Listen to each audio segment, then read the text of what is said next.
अमोल पाटील मुळे मित्रमंडळाचे ॲम्ब्युलन्स आजपासून आशेगाव सर्कलच्या सेवेत दाखल।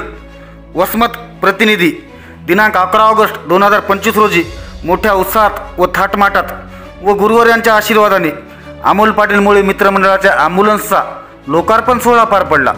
या कार्यक्रमाला प्रमुख मार्गदर्शक म्हणून महंत गुरुवर्य जीवनदास महाराज, दिगंबर शिवाचार्य महाराज व महानुभाव पंथाचे धर्मगुरू श्री खेडकर बाबा यांची उपस्थिती लाभली। यासह दौलत हुंबाड, सरपंच श्याम कदम, भगवानराव कावळे आदी मान्यवरांची मोठ्या संख्येने उपस्थिती होती। सरपंच अमोल मुळे हे नेहमीच सातत्याने सामान्य नागरिकांच्या उत्थानाच्या उदात्त हेतूने प्रेरित होत विविध समाज उपयोगी कार्य करत असतात।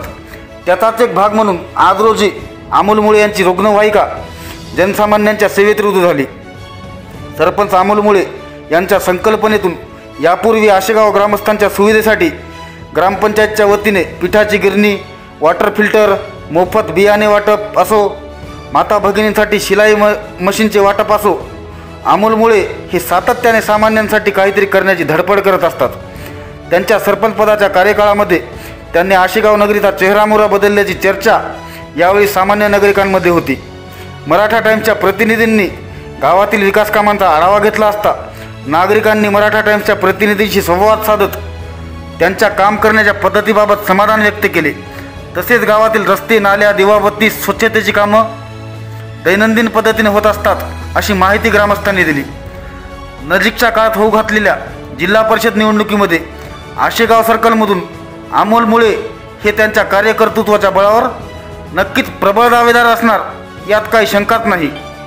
मराठा टाइम्ससाठी विशाल शिंदे, वसमत। मार्गदर्शक खेडकर बाबा आणि माझ्या गावातील व तसेच माझ्या पंचक्रोशीतील आशेगाव सर्कलमधील माझ्या एका छोट्याशा मोबाईलच्या मेसेजवर, व्हॉट्सअप मेसेजवर एवढ्या मोठ्या संख्येने तुम्ही उपस्थित झालात त्याबद्दल तुम्हा सर्वांचं या ठिकाणी तुमच्या सर्वांच्या चरणी नतमस्तक होऊन आभार मानतो।